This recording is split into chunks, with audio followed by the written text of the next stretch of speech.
오늘 성경 말씀은 유대인들의 음식 정결법과 관련되어 있는 무엇을 먹을 수 있는지 무엇을 먹을 수 없는지에 관한 이야기입니다. 사실 저희가 1절부터 12절까지 읽었지만 레위기 11장 전체가 먹을 수 있는 것과 없는 것들에 대한 음식 분류법입니다.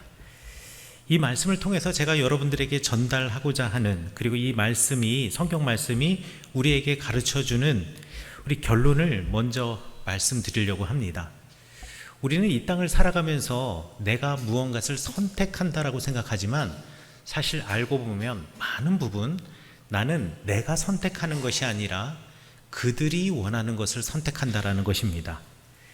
타인의 욕망을 쫓는 삶을 멈추고 기독교인으로서 정체성을 지키고 우리가 남들이 선택하는 그것, 그리고 남들도 선택하는 그것이 아니라 하나님의 백성으로서 거룩한 선택을 할 줄 아는 사람이 되어야 한다.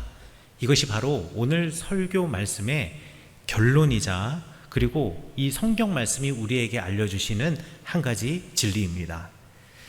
우리가 남녀를 불문하고 여러분 명품을 마다할 사람은 없습니다. 누군가 명품을 선물로 주었다.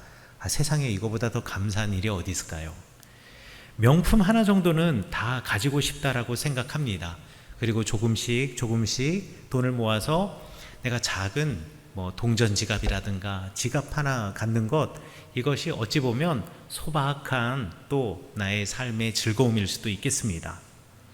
그런데 사람들은 명품에 집착하기도 합니다. 여러분, 왜 사람들이 명품을 사려고 하고 명품을 걸치려고 할까요?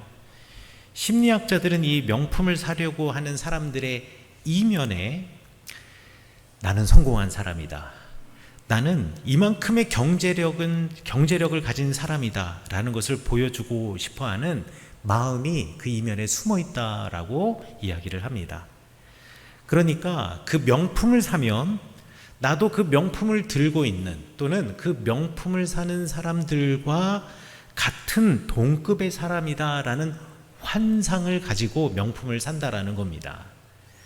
연예인들이 그 가방을 들어서 내가 그 가방을 들면 나도 그 연예인과 동급이다. 그리고 흔히들 셀럽이라고 하죠. 유명한 사람, 또 알려진 사람, 영향력이 있는 사람이 입고 있는 그 옷을, 그 상표의 옷을 나도 입고 있으면 나도 그와 동급이 되는 것 같은 마음. 사실 대부분의 사람들은 그래서 명품을 사는 게 아니라, 심리학자들은 이야기를 하기를 명품을 사는 게 아니라 사람들은 환상을 산다라고 이야기를 합니다. 그리고 그 환상이 진짜 내 삶의 현실이 되려고 하면 더 많은 명품이 필요해집니다. 그래서 더 많은 명품을 사게 되고 또 사게 되고 또 사고 싶다라는 마음이 자꾸 내 마음속에 쌓여서 이 욕망이 충족되지 않는다라는 거죠. 그래서 명품 회사는 이런 소비 심리를 잘 이용해서 장사를 하기도 합니다. 여러분, 이 가방 무슨 가방인지 아시나요? 모르시는 분에게 은혜가 있을 겁니다. 이 가방은 에르메스라고 하는 회사의 버킨백입니다. 이 버킨백은요, 여러분 에르메스 매장에 혹 공항에 가셔서 면세점을 들어가시거나 내지는 명동이든 서울의 백화점이든 어디든 에르메스 매장에 들어가도 절대 이 가방을 보실 수 없습니다. 그리고 여러분들이 아무리 많은 돈을 가지고 가도 이 가방을 사실 수 없습니다. 이 가방은 홈페이지에도 이렇게 버젓이 광고하고 있는 가방인데요, 이 가방을 사기 위해서는 전제 조건이 있습니다. 그 매장에서 가방, 에르메스 제품을 여러 번 산 단골 고객이어야 하고요, 그 매장의 매니저가 잘 알고 있어서 이 사람에게 이 가방이 있는 룸을 보여주고 거기서 선택할 수 있는 기회를 줘야지만 살 수 있는 가방이 저 가방입니다. 그래서 저 가방을 사가지고 다시 되파는 사람들도 있긴 합니다만 대부분의 사람들은 저 가방을 되팔지 않습니다. 저 가방은 자존심이니까요. 그러면 저 가방이 얼마일까요? 제가 되파는 웹사이트에 들어가서 어젯밤에 확인해 봤는데요, 최고 싼 게 요즘 할인을 해서 2천만 원이 넘습니다. 보통 저 가방을 사고 싶다? 적어도 8천만 원은 가져가셔야 됩니다. 이 가방 너무 이쁘네? 잡으면 1억이 넘는 것도 있습니다. 그러면 저렇게 비싼 가방은 어마어마하게 큰 가방일까요? 아닙니다. 여러분들 주일날 성경책 하나 딱 넣으시고 거기에 핸드폰 하나 딱 넣으시면은 딱 좋은 아담한 사이즈입니다. 그런데 왜 이 가방을 사는 걸까요? 그리고 이 가방을 사려고 매니저들에게 그렇게 잘 보이려고 할까요? 이 가방 자체의 기능을 원해서 사람이 사는 것 아닙니다. 교회에 성경책 하나 넣는 가방, 그게 비닐봉지면 어떻고 가죽 가방이면 어떻고 에코백이면 어떻겠습니까? 기능은 다 똑같습니다. 그러나 그 명품을 사면 당신은 없지만 나는 있다 라는 그 생각, 그리고 매니저에게 나는 특별한 대우를 받을 만큼 대단한 사람이다 라고 하는, 사실 타인의 시선을 소비하는 겁니다. 사람들은요, 나 스스로 만족할 줄 모릅니다. 항상 누구와 함께 있으며 타인의 시선을 소비하는 거지요. 그렇기 때문에 우리는 내가 필요하고 내가 원해서 그것을 사는 것보다 다른 사람의 시선이 그것을 값지게 생각하고 다른 사람들이 그것을 너무 사기 원하고 또 다른 사람들도 사고 있기 때문에 우리도 사려고 하는 것입니다. 그래서 프랑스의 심리학자이고 정신분석가인 라깡이라고 하는 사람은 이런 말을 했습니다. 인간의 욕망은 타인의 욕망이다. 이게 뭐냐면요, 내가 지금 무엇을 사고 싶어하고 무엇을 소유하고 싶어하고 무엇을 갖고 싶어 하는데 이거 정말 필요해서 내가 갖는 게 아니라 사실 사람들이 거기에 가치를 두고 있기 때문에 내가 그것을 사려고 하고 얻으려고 하고 그것을 욕망한다라는 겁니다. 예를 들어 볼까요? 여러분들 아이들이 잘 놀고 있는데 그 옆에 다른 아이가 내가 갖고 놀고 있지 않는 장난감을 갖고 놀고 있어요. 그러면 아기들 중에 거기 가가지고 굳이 그 장난감을 뺏어서 놀려고 하는 아이들 있죠. 여태까지 그 장난감 가지고 놀지 않았어요. 놀이방에서 자기는 자기 장난감 갖고 놀았어요. 그런데 다른 애가 그 장난감 갖고 놀고 있으면 괜히 그게 좋아 보이는 거예요. 걔가 그걸 좋아하고 그걸 갖고 노는 거 보니까 그게 좋은 것 같거든요. 그러니까 나도 그걸 가지고 싶다라는 마음이 드는 겁니다. 이게 타인의 욕망을 욕망하는 겁니다. 그러기 위해서 그걸 빼앗는 거죠. 어른들도 그런데 마찬가지입니다. 단지 덩치만 커지고 나이만 많이 들었을 뿐이지 아이랑 똑같은 심리를 가지고 있다는 거예요. 우리가 명품 가방을 사려고 하거나 좋은 어떤 아파트, 어떤 단지에 살려고 하는 이유가 뭐겠습니까? 물건 자체의 물리적 기능 때문이 아닙니다. 여러분, 가방이 무슨 가방인들 무슨 상관이 있겠습니까? 집이라는 게 뭡니까? 비 올 때 비 막아주고 겨울에 추위를 막아주고 여름에 뜨거운 태양볕 아래에서 시원하게 해주는 것이 집의 기본 기능입니다. 그런데 나는 어디 살아 이것을 자랑으로 여기는 거죠. 재밌는 거 하나 알려드릴까요? 여러분들에게 제가 이렇게 물어보면 여러분들 어떻게 대답할지 저는 감이 옵니다. 대부분의 사람들 보면 저희 타이어 가게에서 사장님이 예전에 제가 있던 교회 권사님이셨는데 그 권사님이 얘기해 주신 거예요. 저한테 목사님은 무슨 차 타세요? 라고 물어보면 뭐라고 대답합니까? 그러면 제가 저요? 산타페 타죠. 그랬더니만 그 권사님이 그런 겁니다. 그렇죠. 사람들은 차 뭐 타냐고 물어보면 나는 산타페 탑니다. 나는 엑센트를 합니다. 나는 소나타를 탑니다. 나는 이렇게 스포티지를 탑니다. 차 종을 이야기한대요. 그런데 외제차를 타는 사람은 그렇게 대답 안 한대요. 무슨 차 타세요? 그러면 네, 저는 벤츠를 탑니다. 저는 BMW를 탑니다. 라고 대답한답니다. 같은 기준이라 그러면 무슨 차 타세요? 네, 저는 현대차 탑니다. 저는 기아차 탑니다. 라고 대답해야 될 거 아니에요. 그런데 예, 저는 C320을 탑니다. E200을 탑니다. 이렇게 이야기하지 않고 저는 벤츠를 탑니다. 저는 아우디를 탑니다. 저는 BMW를 탑니다. 라고 외제차 타는 사람들은 대답한다라는 거예요. 그게 무엇일까요? 사람들이 거기에 가치를 두고 있으니 나는 그 가치 있는 사람이라는 것을 보여주기 위해서 사실 우리가 사는 것은 가치라고 이야기하는 것이요. 그리고 다른 사람의 시선이라고 이야기하는 거죠. 그리고 타인에게 인정받고 싶어 하는 욕망, 다른 사람에게 시선을 받고 싶고 다른 사람의 시선이 나를 어떻게 보는가, 이것에 더 많은 관심을 가지고 있기 때문에 이렇게 명품을 사려고 하고 내 능력의 이상의 것을 사려고 한다라는 겁니다. 제가 여기까지 말한 것 여러분들 다 알고 있는 사실이죠? 여러분들이 이미 다 알고 있는 사실입니다. 그럼에도 불구하고 여러분들 명품 사고 싶으시죠? 이것에 대해서 지젝이라고 하는 철학자는 이렇게 이야기했습니다. 나는 알고 있다. 하지만 그럼에도 나는 행동한다.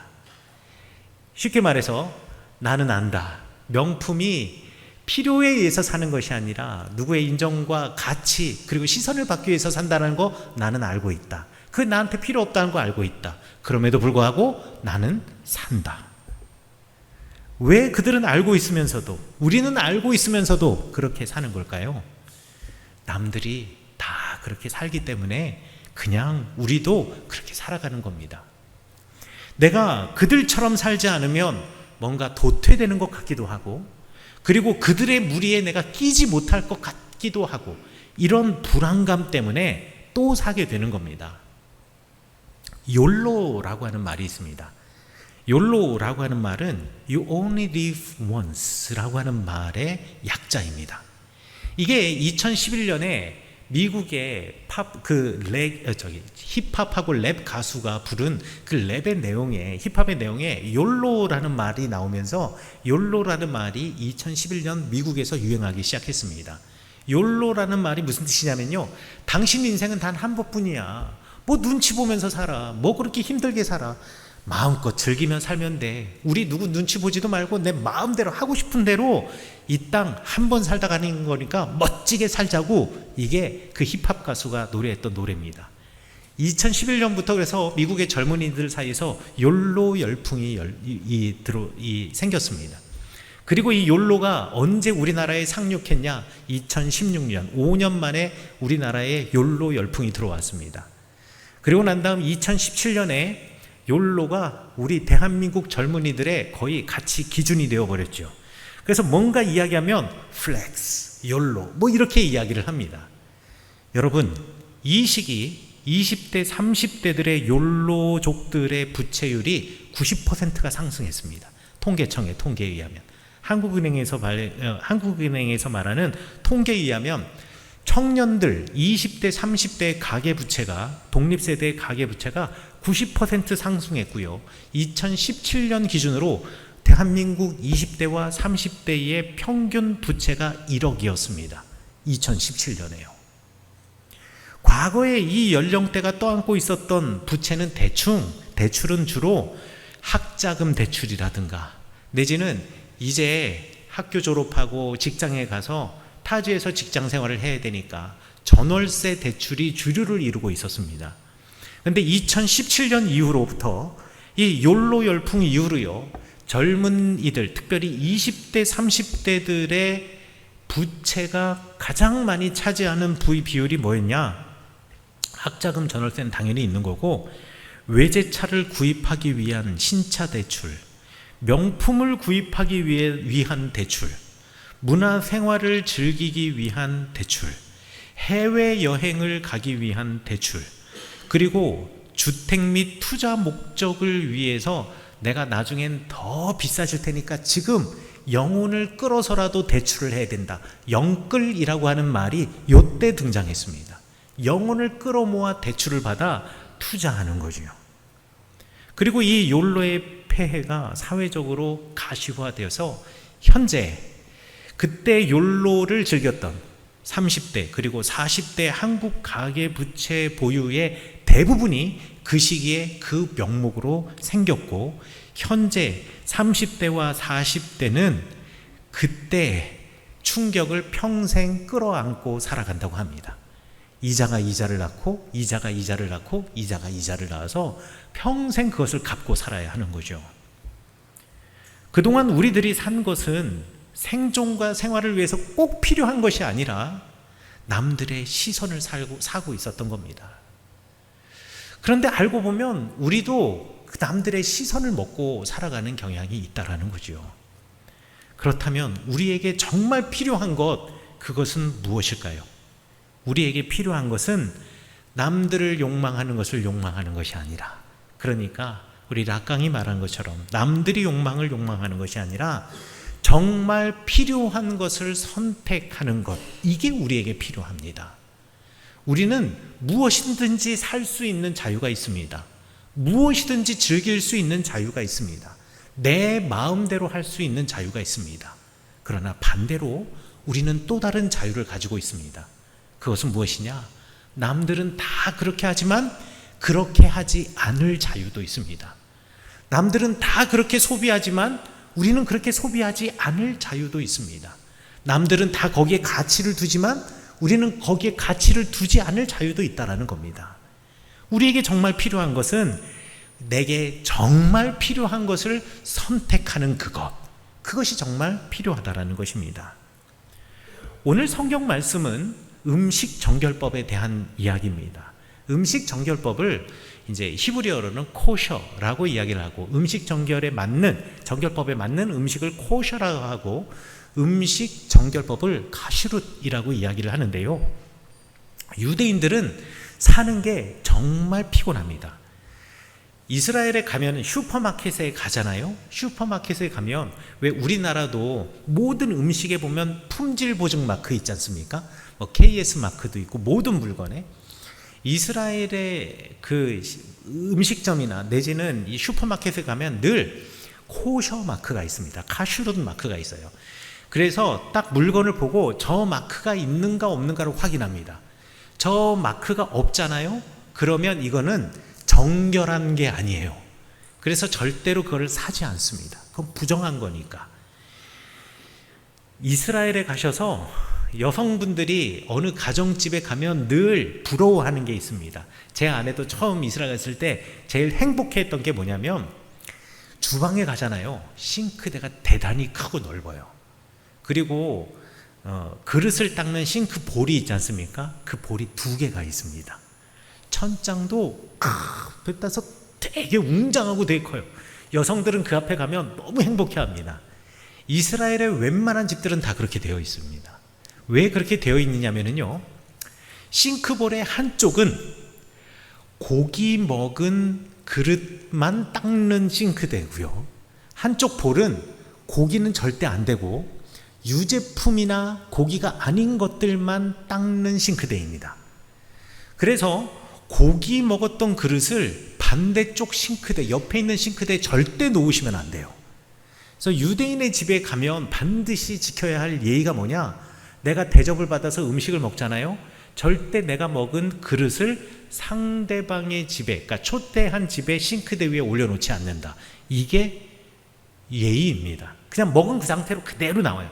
그러면 집주인이 알아서 다 치웁니다. 어떤 집은 왼쪽이 고기 닦는 거고 오른쪽이 유제품이고, 어느 집은 오른쪽이 고기고 왼쪽이 유제품일 수 있잖아요. 그거는 자기 집에서 정하기 나름이니까, 모르니까 가만히 있는 겁니다. 그리고요, 그릇도 아무 그릇만 쓰면 안 됩니다. 고기 담는 그릇은 전용으로 따로 있고요, 고기 위에 다른 음식을 담는 그릇이 따로 있습니다. 그래서 그릇의 디자인이 2종류로 되어 있어요. 모르면 가만히 있어야 됩니다. 되게 피곤해요. 여러분, 고기 좋아하시죠? 고기 웬만하면 좋아하실 겁니다. 제가 이스라엘 살면서 소고기 싸거든요. 소고기도 먹어봤고, 닭고기, 돈 없을 때 먹는 게 닭고기입니다. 닭고기도 먹어봤고, 양고기도 저렴하고 정말 맛있어요. 입에서 녹습니다. 양고기도 먹어봤지만 고기 중에 최고는 역시나 돼지고기예요. 소고기도 양고기도 닭고기도 먹다 보면 질리는데, 돼지고기는 먹어도 질리질 않아요. 그런데 이스라엘 사람들, 유대인들은 돼지고기를 먹지 않습니다. 그리고 어느 식당에 가거나, 그리고 우리 집에 유대인 친구를 이렇게 초청해 오면은요, 늘 먼저 이야기하는 게 있습니다. 여기에는 돼지고기가 안 들어가 있는 음식이고, 이거는 돼지고기가 들어가 있는 음식이야. 항상 알려줍니다. 그래서 선택하게 해주는 거예요. 정말 피곤하게 삽니다. 갈릴리 호수에 가잖아요. 물반 고기반이에요. 그런데 그 많은 고기들 중에 가장 대표적인 고기가 메기예요. 아무도 안 잡아먹어요. 지느러미가 없어서. 그리고 지중해 바다랑 연해 있지 않습니까? 꽃게가 어마어마합니다. 그냥 모래밭과 바위 사이가 그냥 다 꽃게라고 생각하면 됩니다. 아무도 안 잡아먹어요. 그거 잡는 사람은 100% 한국 사람입니다. 그거 해가지고요, 저희는 이스라엘에서도 간장게장을 해서 먹어요. 아무도 안 먹어요. 랍스터요. 제가 악고라는 데 놀러 갔는데 거기 마침 새벽배로 랍스터를 잡아온 거예요. 이만한 랍스터 잡아왔는데요, 이거 못 먹는 거예요. 그러면 어떻게 하냐, 그냥 바다에 던집니다. 던지기 전에 제가 그 랍스터를 살려주었습니다. 아니, 살려준 게 아니죠. 제가 랍스터를 샀으니까. 우리나라 돈으로 대략 2만 원 주고 샀습니다. 이게 얼마나 비싼 건데. 근데 비싸면 뭐합니까? 그들에게는 가치 없는 겁니다. 이 유대인들이 한국에 놀러 오지 않습니까? 여행 오잖아요. 유대인 종교인들은 아무 식당에서나 밥을 먹지 않습니다. 용산에 가면 우리나라에 딱 유일한 회당이 하나 있는데 그 회당에서 도시락 서비스를 해줍니다. 어디든지 배달을 해줘요. 서울이라면. 그러면 호텔에 머물면서도요, 호텔 음식을 먹는 게 아니라 그 유대인 회당에서 만든 음식 정결법에 맞는 그 비싼 도시락을 사 먹습니다. 여러분들 모시고 가면 맛없다 그럴 거예요. 이 돈을 내고 이걸 먹나? 그러나 그들에게는 그게 가치입니다. 왜 이렇게 복잡하게 살고 불편하게 살겠습니까? 그거 먹는다고 죽는 거 아닙니다. 돼지고기 먹는다고 죽으면 여러분들 다 지금 목련공원에 계셔야 됩니다. 그렇지 않습니다. 이거 먹는다고 천국 못 가는 것도 아닙니다. 이거 천국 갖고 구원받는 거와 전혀 관계없는 문제입니다. 그런데 왜 이 사람들이 이걸 지킬까요? 그들은 스스로 유대인이기 때문에 이것을 지킨다라는 겁니다. 유대인이기 때문에. 자신의 가치를 어디에 두냐라는 문제예요. 자신의 가치를 맛있는 것을 먹고 이것을 사진 찍어 보내고 이거에 두는 것이 아니라, 나는 유대인이니까 모든 사람은 다 먹어도 난 이거 안 먹어. 나는 유대인이니까 다른 사람이 이거 다 사도 나는 안 사. 이게 그들의 정체성입니다. 그래서 유대인들은요, 성경 중에서 아이들이 글자를 읽고 글자를 알게 되고 성경을 읽을 때 제일 먼저 읽는 성경이 뭐냐면 레위기. 그 레위기 중에서도 11장을 읽습니다. 왜요? 먹고 사는 문제는 태어나서부터 죽을 때까지 내 삶에서 절대 떨어질 수 없는 부분이니까 거기서 제일 중요한 자기 정체성을 가르치는 겁니다. 그리고 어디에 가치를 두고 살아야 하는가를 가르치는 겁니다. 여러분들은 기독교인으로서 어디에 가치를 두고 살아가고 계십니까? 우리도 남들의 시선을 소비하고 남들의 욕망을 쫓아가느라 정작 하나님이 주신 내 삶의 소중한 가치를 놓치고 살아가고 있는 것은 아닌지요. 그리고 세상의 풍조와 시류에 휩쓸려서 그들이 추구하는 가치를 쫓아 우리도 그냥 휩쓸려 살아가는 그들과 다름없는 인생을 살아가고 있는 것은 아닌지요. 명품을 거친다고 그것이 우리의 가치를 증명해내는 것이 아닙니다.